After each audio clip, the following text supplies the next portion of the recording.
What's going on, awesome people? Welcome to another episode of Awesome People Instagram Live series. It's December 27th, which means that for 27 straight days now, I've been doing these IG Lives, and I just want to thank you. Thank you for joining each and every time. It's been a great treat to have you a part of this little community that we keep on growing each and every single day. Much love, much appreciation, and you guys rock. I'm telling you, it's been a fun 27 days so far, meeting so many awesome entrepreneurs, artists, and creators, and today is no different. I can't wait to introduce my guest in just a few minutes. His name is Ashkan, it's going to be pretty cool to have Ashkan Karbas Frushan from Montreal. What a beautiful city it is, and I can't wait to introduce him. He is the founder and CEO of Watch Mojo. And if you don't know Watch Mojo, it is one of the top 25 all-time YouTube channels. And so he's going to be able to share his entrepreneurial journey, but there's just so much more about him as well that I can't wait to share with all of you. Before I continue, just a friendly reminder that this Wednesday, December 29th, starting at 6 p.m. Eastern Time, Unite and Conquer presents Zendegi. It's a special 5-hour episode of our Persian music live stream featuring DJ Kia, DJ Yazan, DJ Sam. It's going to be pretty great. I'm going to be able to recap what we've done as a community here at Unite and Conquer for the past year and just reflect on some great moments that we've had. So please stay tuned for that. And speaking of gratitude, if you guys know, I always set aside 10 seconds to have a moment of gratitude, to be appreciative of all the great things that are in our life. So if you want to join me, let's do 10 seconds of gratitude.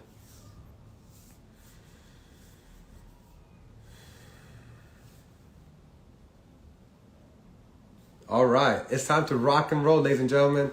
I see that Ashkan has already requested a join, so we're going to welcome him all the way from the beautiful city of Montreal. Please help me welcome to Sean. So excited to have him here. Chetari Ashkan, John, how are you, my friend? I'm very good, merci. So nice of you to join me from the beautiful city of Montreal. How are you for the holidays? Thanks for making time during the holidays. Oh, it's my pleasure. So great to have you here. You guys staying warm in Montreal, safe? Yeah, I mean, it used to be much colder. Nowadays, before Christmas, it's kind of mild by our standards, and then it gets very cold after Christmas and the New Year. I came to your beautiful city one time in July and had nothing but great experiences. Great people, great food, great culture, and our mutual friend Patty still was there too at that wedding. So I appreciate her connecting us and giving me the opportunity to find out more about your journey and just all the great things you've done at Watch Mojo. And so I'm going to get right into it. But before I want to start, I want to share with our viewers a little bit of information about Watch Mojo.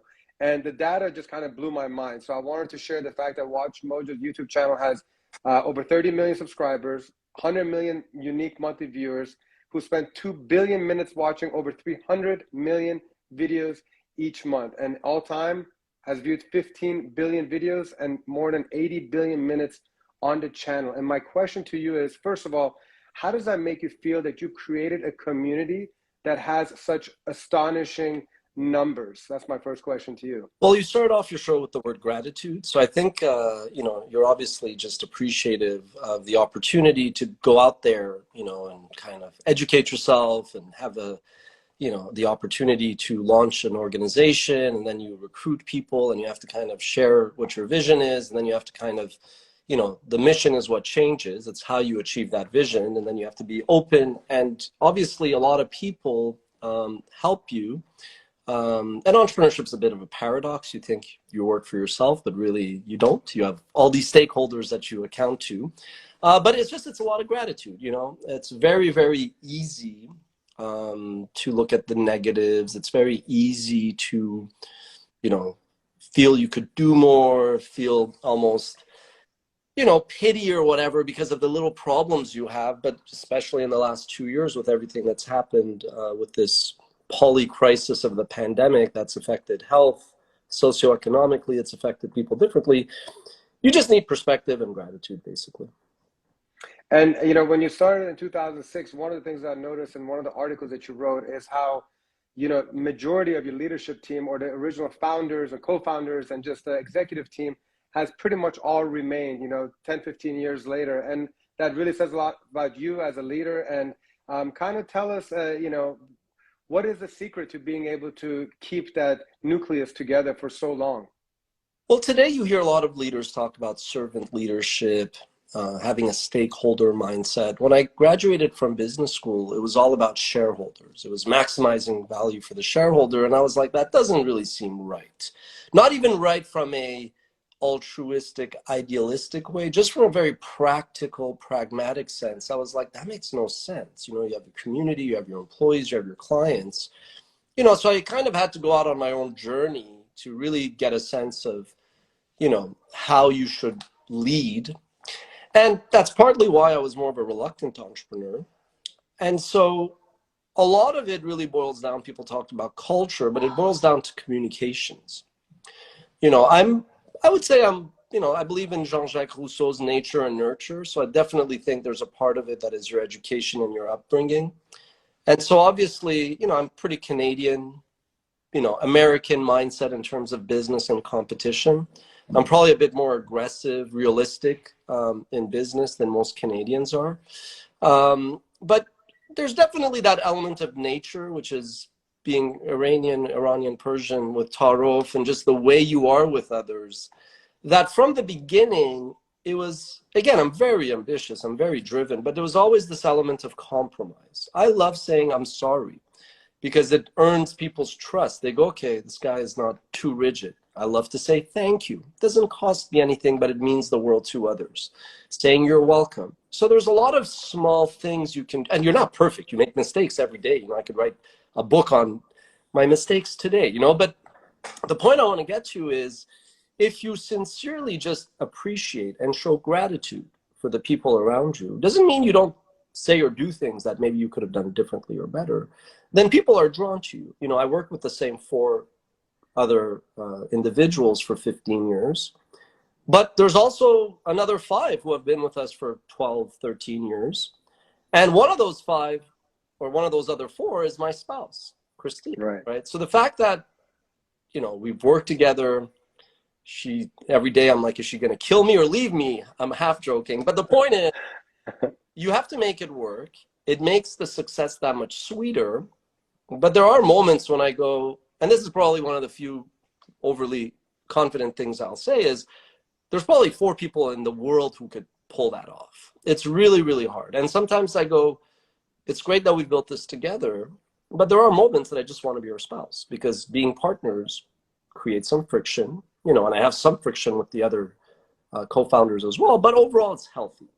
And I think it does go down to culture in a vacuum makes no sense. Culture is a function and an output of communication. So how you communicate with others is a lot of it, is a lot of that ability to retain people, convince people to join, and really stay, because it's very easy to recruit people, but getting people to stay with you for a very long time, that's probably a bigger challenge. When I read that, you know, one of the co-founders is your spouse, I immediately wanted to kind of get your advice on how to make that happen. You know, I mean, like it's like marriage in and by itself it has challenges, and you know, having partners is challenges, and you have both. So if you were to kind of give some words of advice, what would you do for people who want to have a business together? Yeah, so I mentioned compromise, so I won't dwell on that. I think compromise is one. The other one is just divide and conquer. I think it's also not just hard on yourself individually, but yourselves as a couple. But it becomes annoying, as you know what, to others on a team if the spouses are always together in every meeting and all that. And that's also builds trust. You know, people say I have good judgment. She has tremendously good judgment. I trust her a lot.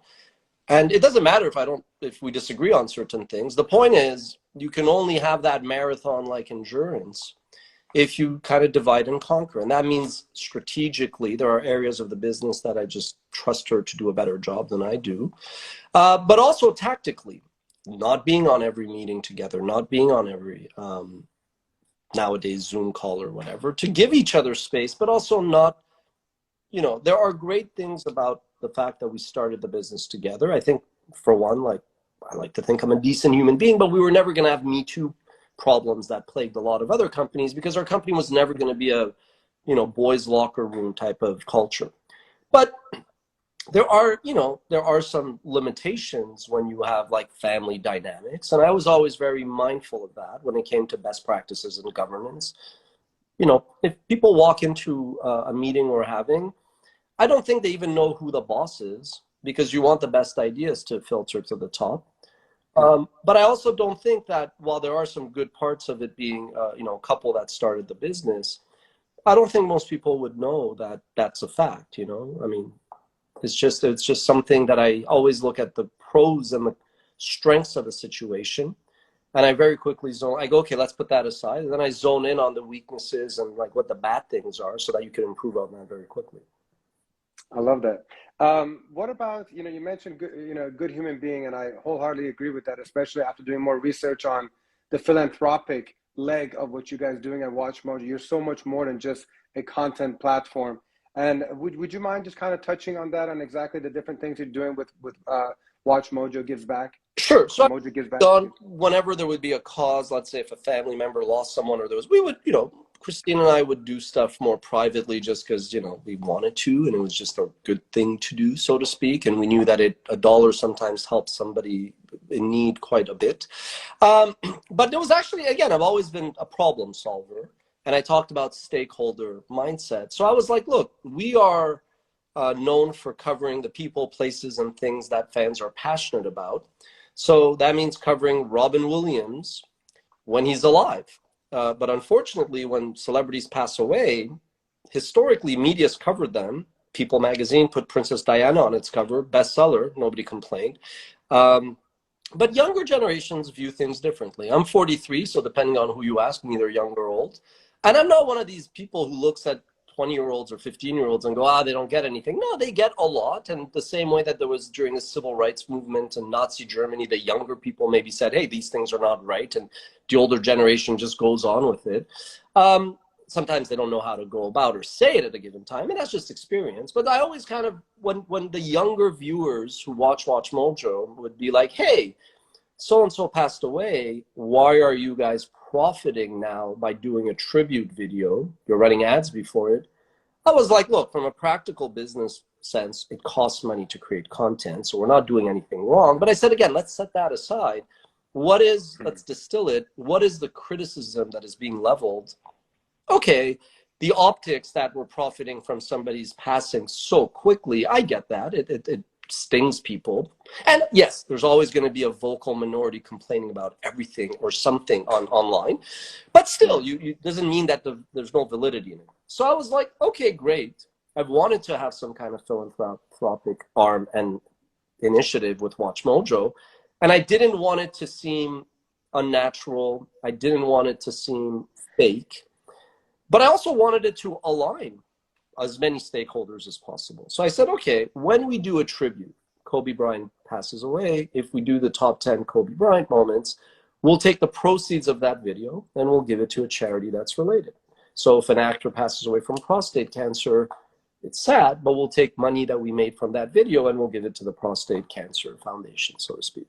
And that way, our employees are not just working on a project that means a lot maybe to them as employees, teammates, but also we're serving fans who were fans of this person. We're giving back to a charity. And I won't lie, from a PR perspective, I'm not Machiavellian enough. If I were, I wouldn't say it, but I do recognize that, okay, whoever the critics were, it disarms them.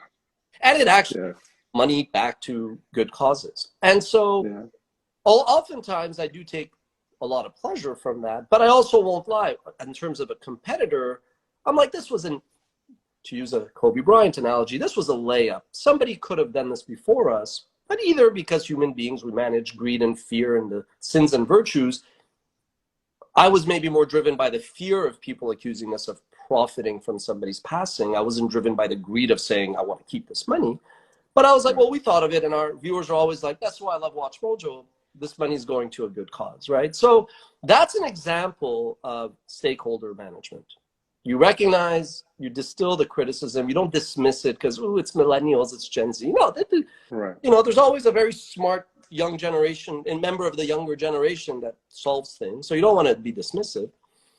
And it also speaks volumes. I have a lot of new colleagues, when we hire them, they'll send me a note saying, I didn't know about Mojo Gives, but I found out like this thread, we were discussing it, and then there's a link where I'd explain it. And they're like, this is really awesome. I'm like, yeah. You know, so companies can talk a lot about, you got to give back, you got to have social responsibility. But I think what the pandemic has shown, and we think of teachers, we think of nurses, we think of employees at Starbucks and Costco. Yeah, most organization leaders don't give a damn about most people other than themselves. And it's very easy to talk the talk. It's really hard to walk the walk. But with the Mojo Gives example, sometimes it's actually pretty easy, but you have to just do it. You know, and I won't lie. Sometimes I'm a bit of a pain when I'm like, hey, we should do this, or hey, we did this video.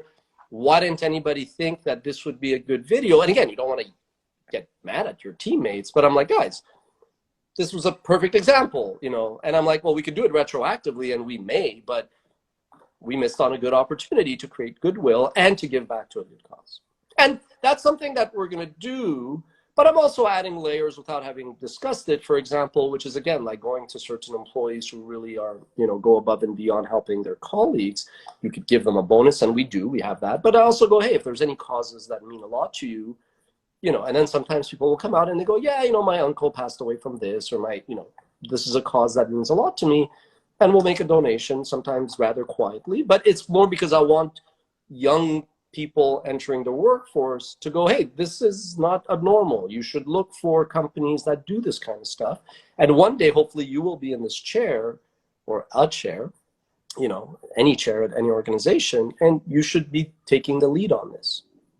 So let's speak on that, because I know you're equally passionate about sharing your, what you call headaches, heartaches, and heartbreaks. And as beautiful lines, by the way. And to the point where you're actually having a whole semester teaching entrepreneurship and your experience at McGill University. Kind of tell me why, you know, you could be spending all that time growing your business, diversifying your business, but instead you're reinvesting into entrepreneurs of the future. So tell me the catalyst behind it and how that's going. Sure. I mean, look, there's so many ways I could talk about the inspirations and influences personally and for Watch Mojo, but one of them was, I remember my dad when I was 8 buying the World Book Encyclopedia and me reading a lot of articles and developing an encyclopedia-like base of knowledge, a lot of useless and interesting facts. So it was always been a foundation. I won't say I was the best student, most studious. I wasn't the class clown or anything, but I'm just saying, you know, when I was in school, I was a dreamer when I was, you know, in my teens. But I don't think I would be here without my education, which includes humanities, social sciences, and of course my business education. But when I was actually at Concordia, ironically, I got into the McGill Bachelor of Arts program, but I had 172 in math, so I didn't get into the Bachelor of Management, which is fine. And I had to make a decision. I said, I think I wanted to go into business. So I went to Concordia. And at the time, the John Molson School of Business didn't even exist. It had a good business school, didn't have the reputation of having a good business school. So I had to swallow my pride and at the time and feel like, okay, you know, this is a curveball. But again, it wasn't pity. I was fortunate to go to college and all. But so I went to Concordia. And while there, again, I was a very good student, but I wasn't necessarily getting the best grades because I wasn't studying, you know, I was probably partying, you know, a bit too much. But so long story short, I ended up becoming a teacher's assistant and I ended up effectively teaching, lecturing finance, ironically at Concordia and McGill to undergrad, graduate, and PhD students. I'd started to, unlike you, I was more follically challenged back then. So I was looked a bit older and nobody really knew that I was just some like undergrad kid.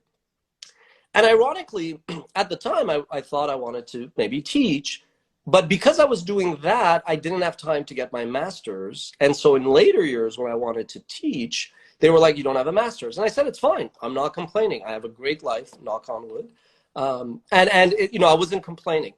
I would go back to talk about the challenges of entrepreneurship and just many things at McGill, Concordia, and other schools.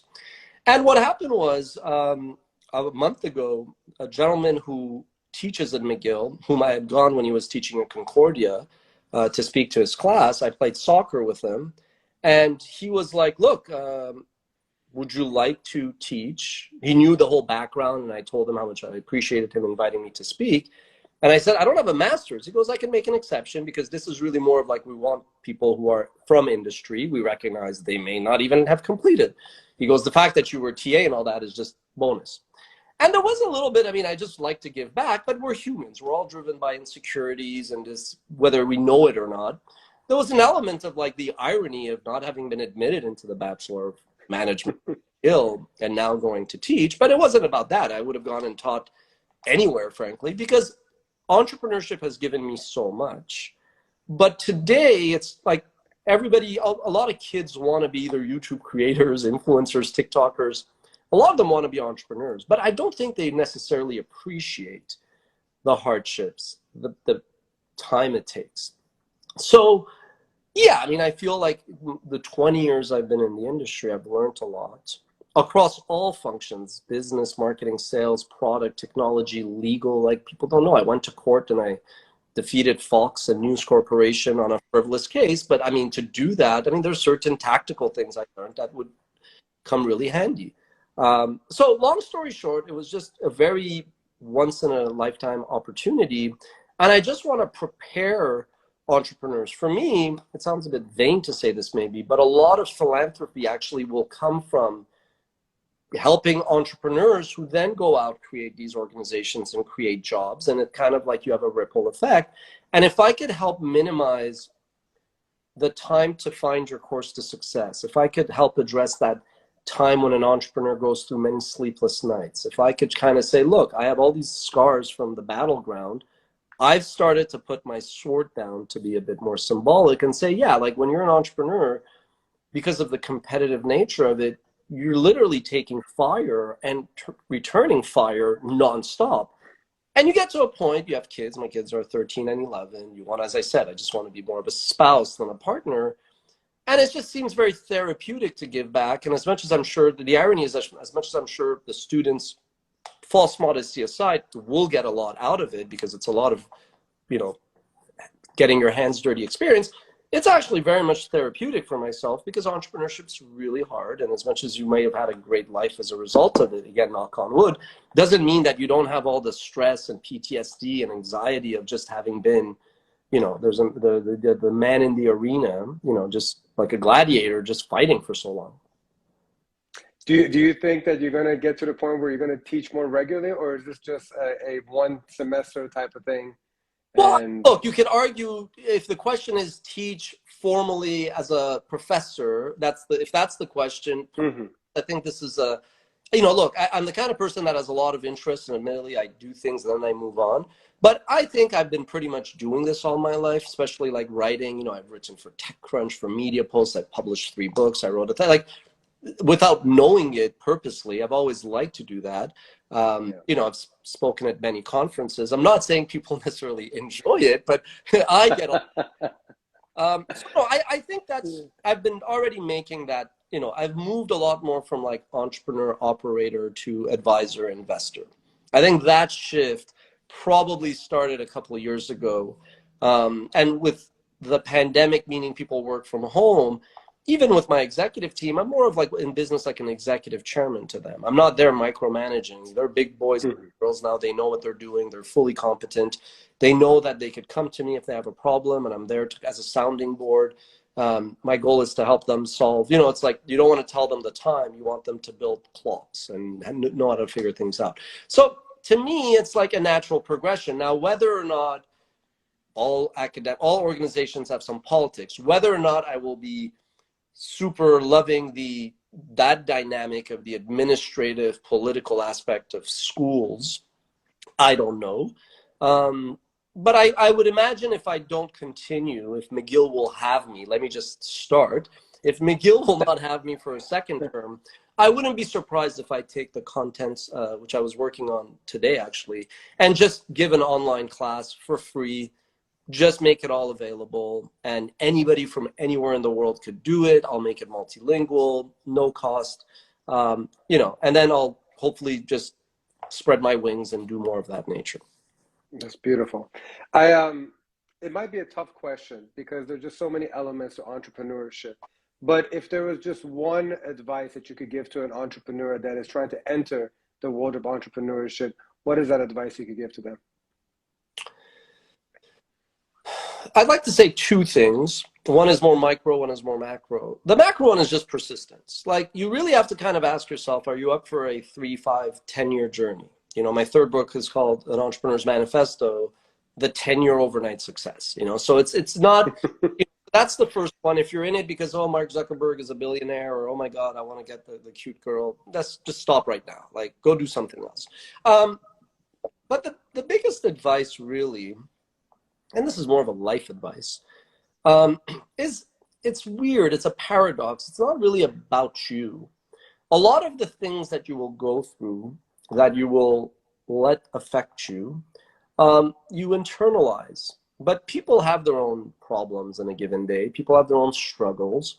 If somebody does something, they're not trying to take you down. You know, somebody, for lack of a better word, ripped me off at the beginning of the year. It was really, really frustrating because I opened up. People told me not to trust this person. And I was like, oh, they're being sexist. You know, I almost felt like, oh, that I'm giving this person the benefit of the doubt.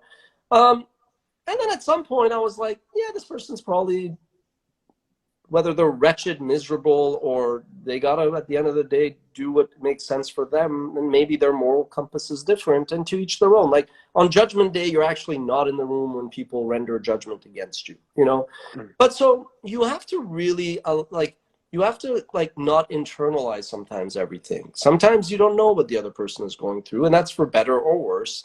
And you have to then pick up yourself, dust yourself off. And it's not how many times you get hit, it is how you recover. You know, I injured myself recently playing soccer. It was fun. Yeah. It didn't happen. I mean, I played striker, very, competitive, clean, but, I was very ambitious to put the ball in the net and win. But the point is, people are like, you're so positive in this and that. But I'm like, well, look, of all the ailments that could have happened, it's an orthopedic matter. I'll recover, could physio, I work from home. Despite what I might have thought in my mind when I played, I'm not actually a professional athlete. It doesn't even affect my livelihood, right? So you really have to be positive. And it all goes back to, when bad things happen, it's not like the world is against you and it's like, oh my God. It's just, you have to kind of understand there's a lot of factors at play, and you need persistence, and you need to pick yourself up. It's fine to vent, and balance is a journey to a destination you never get to. I love cooking. If I burn the food, yeah, I may go like, oh no, and I'll scream at it. I rather scream at the potatoes I burned than my daughter. You know what I mean? But by letting it out, then I'm like, okay, it's a bag of potatoes. Else, so those are the two things basically. That's wonderful. So the last few minutes of our conversation is kind of selfish. I'll be very honest here. So you've created a massive community on YouTube, and what we're trying to do at Unite and Conquer is unite English-speaking Persians, and we're chipping away at trying to get to 1,000 YouTube subscribers. What's the recommendation that you have for, especially to try to get Persians like me and you together under one virtual roof, so that we can showcase awesome people like yourself and really just cultivate a better community where there's a sense of belonging, which I believe that many of us who weren't born or didn't live or raised in Iran are seeking, and I'm just kind of curious what recommendation you have for us here at Unite and Conquer to strengthen this community. So it's a great initiative, and I only found out about it, even though you've existed for a while. So I think there's a lot of noise. There's a lot of clutter in the world. I think Iranians in particular, given our very rich and long history over like thousands of years, but then the more challenging reputational history over the last 30 years, I remember the first time I was in a class hearing about Not Without My Daughter, the movie. I was like, and then like you Google, you Google like Iran, the hostage crisis comes up, and then the Iran-Iraq, and so it's a bit hard, So I think two things. You are actually addressing something that like the 12-year-old Ashkan was like yearning for, so there's a lot there. So I think really what I would do if I were you is I would go up to other actual older professionals, like, in our cohort, 20 above, who are trying to achieve some goal for themselves, and just open the platform up. I'm not saying doing a video with everybody under the sun, because it takes a long time. But if it's like saying, what is the one message you want to get out? What is the one, just use it as a vehicle, because then it'll spread a lot more, right? Like, we had a mutual friend who kind of reached out, and I was like, sure, it's the least I could do, my pleasure. But I just feel like if you open somehow, whether it was using like you would open some like secondary Twitter account or some secondary YouTube account, and you're like, this is just almost like a messaging platform where any kid could ask a question and match it with an expert. So if you're a 12-year-old like Ashkan and he's looking to figure out what to study and pursue, he asks the question, and then there's like the older experienced people that help him.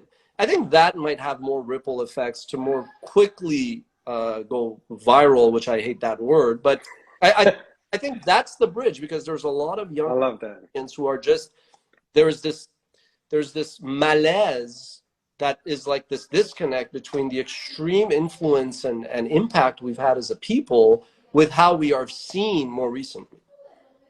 And first of all, beautifully stated. But you know, when you mentioned that this would have been good for 12-year-old Ashkan, myself too, you know, it's because of that lack of connection and belonging that it led to me wanting to do this, because right now I want to help the other 12, 15-year-olds of Ashkans and Iman that are still trying to adapt to the American or Canadian life and still try to be connected to their culture, you know. So what was going to be important for us 25 years ago, I'm hoping will still be valuable for this generation. And I think that having conversations with people like yourself that have done such amazing things outside of Iran and yet keep elements of being Persian within your management style and just the way that you create such a great culture amongst your colleagues, you know, I think it's very admirable. So I appreciate everything that you're doing, and I congratulate you on your success and can't wait to see what the next 20 years hold for you as well. So I greatly appreciate you taking time, especially during the holidays,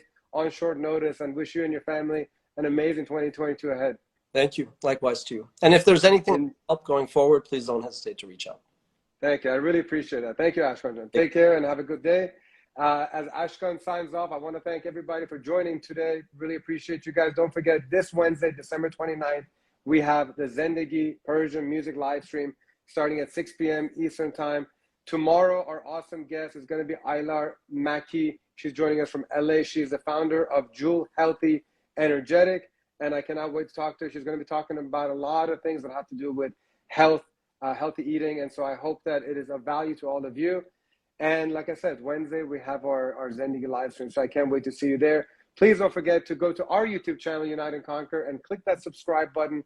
We're on a mission to hit at least 1,000 subscribers as soon as possible. So would greatly appreciate you hitting that goal with us. So much love and appreciate you guys for joining in. Hi, Sanas. Hi, Parisa. Hi, Arcia. What's up, Fred? Thank you guys for joining and being a part of today's conversation. Much love. Take care.